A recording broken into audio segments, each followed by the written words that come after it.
வணக்கம். இந்த வீடியோவில் என்ன பார்க்க போகிறோம்னு சொன்னால் பிஃபோர் ஆஃப்டர் யூஸ் பண்ணி ஹோவர் எஃபெக்ட் எப்படி HTML CSS செய்கிறத பார்க்க போகிறோம். இந்த ஸ்க்ரீனில் இருக்கிற மாதிரி ஏற்கனவே வந்து நாங்கள் பேசிக்காக எப்படி பட்டன் செய்கிறதுன்றதை போன வீடியோவில் பார்த்துருந்தாங்க. பார்க்காதவங்க வந்து டிஸ்கிரிப்ஷனில் லிங்க் இருக்கும், போய் பார்த்துட்டு வந்தீங்கன்னா உங்களுக்கு ஈஸியாக இருக்கும் விளங்கி கொள்றதுக்காண்டி. இப்போ வந்து நாங்கள் வீடியோக்குள்ளே போகலாம்.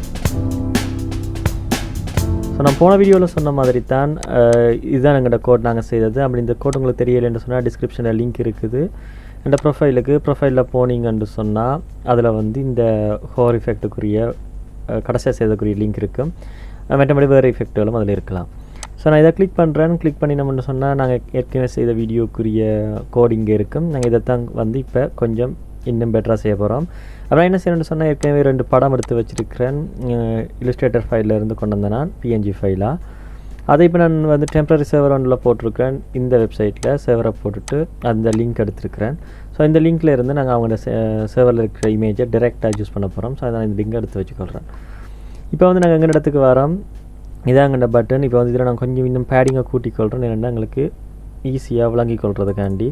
அப்புறம் 350 போடுறேன். போட்டால் எங்களுக்கு ஈஸியாக விளங்கும். ஸோ 350 போட்டுட்டு எங்களுக்கு இடவழி இருக்குது. 350 ஆகக்கூடிய மாதிரி இருக்கிறதால நான் 150 கொடுத்துக்கொள்கிறேன். ஸோ நான் இப்போ பிஃபோர் யூஸ் பண்ண போகிறேன். பிஃபோர் எப்படி யூஸ் பண்ணுறேன்னு சொன்னால் இதில் வந்து பட்டனை போடுறேன். போட்டுட்டு இதில் வந்து நான் பிஃபோர் போடுறேன். பிஃபோர் போடுறேன். போட்டுட்டு என்ன செய்கிறேன்டா இதில் வந்து நாங்கள் இன்னொரு புதுசாக ஒன்று ஆட் பண்ண வேண்டி வரும். பொசிஷன் சொல்லி பொசிஷன் வந்து இந்த பொசிஷன் வந்து எங்களுக்கு ரிலேட்டிவாக இருக்க போகணும். மெட்டதுன்ற பொசிஷன் வந்து எங்களுக்கு அப்சல்யூட்டாக இருக்கணும். ஸோ நான் இதில் வந்து அதை காப்பி பண்ணி போடுறேன். போட்டுட்டு இதுன்ற பொசிஷனை மாற்றிட்டு கண்டென்ட்னு போடணும். கண்டென்ட் வந்து நாங்கள் பிஃபோர் ஆஃப்டர் யூஸ் பண்ணுறதால போட போகிறோம். ஆனால் கண்டென்ட் வந்து எங்களுக்கு உள்ளுக்கு இருக்க போகிறது இல்லை. ஸோ ஒரு ஹைட் போடணும். ஹைட் வந்து சும்மா இப்போ 50 பிக்சல்னு போடுறேன். விட் வந்து இன்னொரு 50 பிக்சல்னு போடுறேன். போட்டாச்சு. நெக்ஸ்ட் வந்து அதுக்கு கலர் கொடுப்போம்.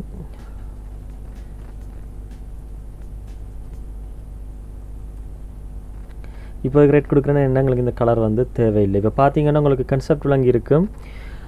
ஒரு பாக்ஸ் ஒன்று இதில் வந்துருக்கு. ஸோ அதைத்தான் நாங்கள் யூஸ் பண்ண போகிறோம். இப்போ டொப்புன்னு கொடுக்குறேன்னு என்னென்னா அந்த பாக்ஸ் எங்கே நிற்கணும்னா இப்போ டொப்பில் கொடுத்துட்டு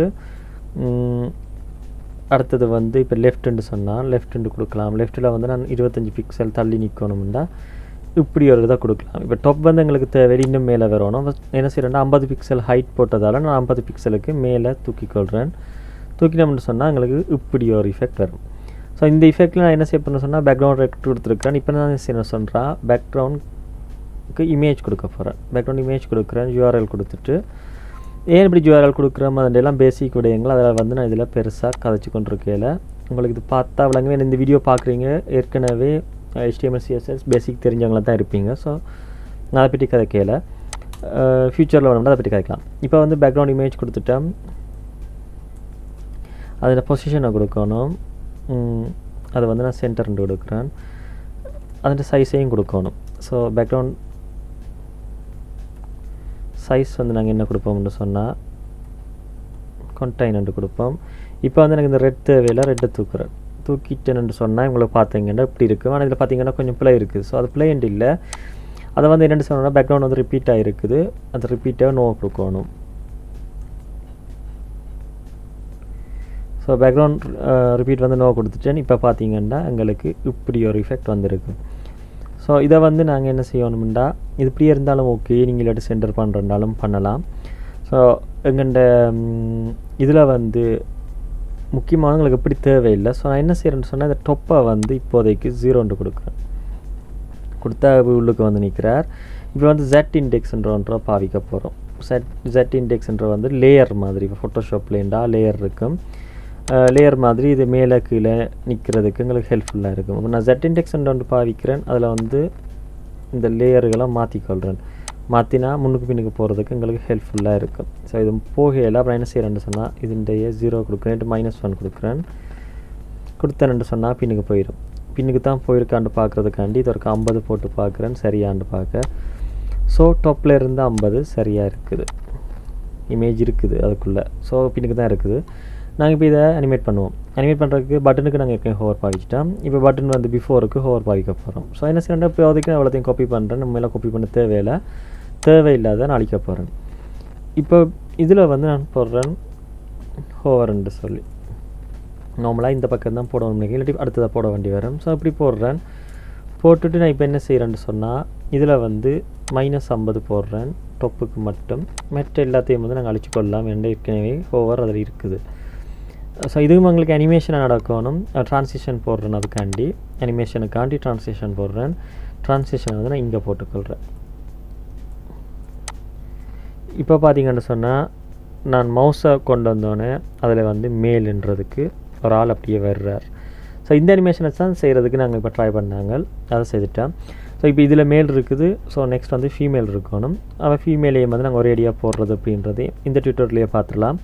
நான் சைஸை கொஞ்சம் சின்னனாக இருக்கிறேன். என்னென்னு சொன்னால் கொஞ்சம் பெருசாக இருக்கிற மாதிரி எனக்கு தோணுனதால் இதையும் வந்து ஹைட்டையும் மாற்றிக்கொள்கிறேன்.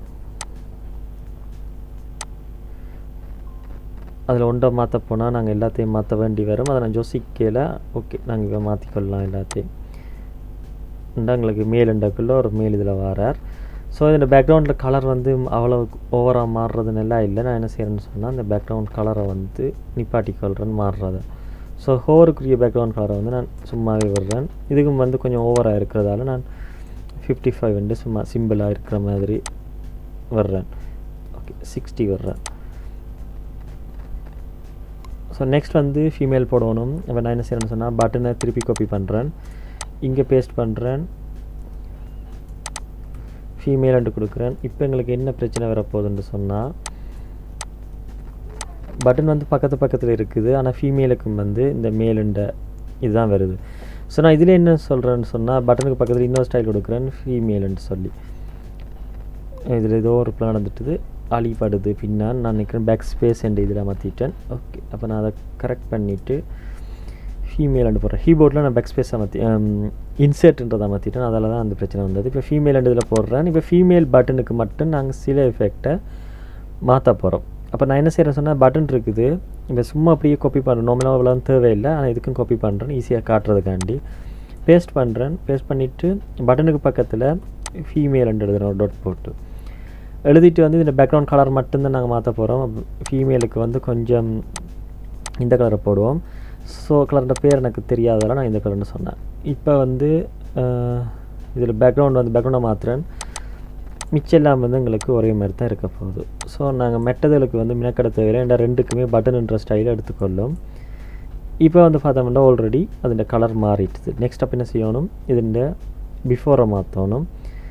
பிஃபோருக்கு வந்து நாங்கள் இமேஜ் மட்டும்தான் மாற்ற போகிறோம். ஸோ நான் திருப்பி ஃபுல்லாக காப்பி பண்ணுறேன். காப்பி பண்ணிவிட்டு இங்கே வரேன். இதில் மிச்சம் எல்லாமே ஓகேவாக இருக்குது. இதில் வந்து லெஃப்ட்டுன்னு இருக்குது. ஓகே, அதையும் வந்து நாங்கள் வச்சுக்கொள்வோம். உங்களுக்கு லெஃப்ட்டையும் வந்து ரைட்டுக்கு மாதிரி நல்லா இருக்கும். ஸோ மிச்சம் எல்லாத்தையும் வந்து நான் அழிச்சுக்கொள்கிறேன். மிச்சம் ஒரே மாதிரி இருந்தது எல்லாத்தையும் அழிச்சுக்கொள்கிறேன். இதில் வந்து மேலுக்கு பதிலாக இப்போ நாங்கள் ஃபீமேல் பாவிக்க போகிறோம். நார்மலாக இதுதான் லிங்க்னு நினைக்கிறேன், ஃபீமேலுண்ட. ஸோ இதை கான்டிக் பண்ணி நான் இங்கே பேஸ்ட் பண்ணுறேன். பண்ணினா இது ஃபீமேல். ஸோ நான் இதை கிளிக் பண்ணி அதுண்ட ஃபீமேலுக்குரிய லிங்க் எடுக்கிறேன். இதுதான் ஃபீமேலுக்குரிய லிங்க். ஸோ அந்த லிங்கை நான் வந்து இதில் பேஸ்ட் பண்ணுறேன். எங்கேன்னு சொன்னால் இந்த இடத்துல பேஸ்ட் பண்ணிவிட்டு இதில் வந்து நாங்கள் டாட் படித்து ஃபீமேல் என்று எழுதிக்கொள்கிறேன். இப்போ ஃபீமேலுக்குரிய பிஃபோரில் ஃபீமேல் வந்திருப்பா. இப்போ பார்த்தீங்கன்னா எங்களுக்கு மேல் பட்டனுக்கு ஒரு மேல் வர்றார், ஃபீமேல் பட்டனுக்கு ஒரு ஃபீமேல் வர்றார். ஸோ யூஎக்ஸ் டிசைன் செய்யக்குள்ள இப்படிப்பட்ட அனிமேஷன்கள் வந்து எங்களுக்கு ஹெல்ப்ஃபுல்லாக இருக்கும். ஸோ இந்த வீடியோ உங்களுக்கு பிடிச்சிருந்து சொன்னால் நம்மளோட பாருங்கள். இது ஏதாவது டவுட் இருந்துச்சுன்னு சொன்னால் நீங்கள் மறக்காமல் கமெண்ட்டில் கேட்கலாம், இல்லாட்டி டிஸ்கிரிப்ஷனில் லிங்க் இருக்கும் சோஷியல் நெட்வொர்க் மூலம், அதுகளில் கேட்கலாம். உங்களோட நண்பர்களுக்கு யாருக்காவது பிரயோசனமாக இருக்கும்னா இதை பகிர்ந்து கொள்ளுங்கள். யூஎக்ஸ் யூஐ டிசைன் தொடர்பான விடயங்களை தொடர்ந்து பார்க்க இருக்கிறோம். ஸோ உங்களுக்கு இந்த நான் சொல்லிடுற விதம் எல்லாம் பிடிச்சிருந்துச்சுன்னு சொன்னால் சொல்லலாம், இல்லாட்டி நான் பிடிக்கலைன்னு சொன்னால் ஏன் பிடிக்கலைன்னு சொன்னீங்கன்றாலும் நான் என்னால் முடிஞ்ச அளவுக்கும் உங்களுக்கு விளங்குற மாதிரியும் உங்களுக்கு பிடிச்ச மாதிரியும் வீடியோ தர ட்ரை பண்ணுவேன். ஸோ நெக்ஸ்ட் வீடியோவில் சந்திப்போம். நன்றி, வணக்கம்.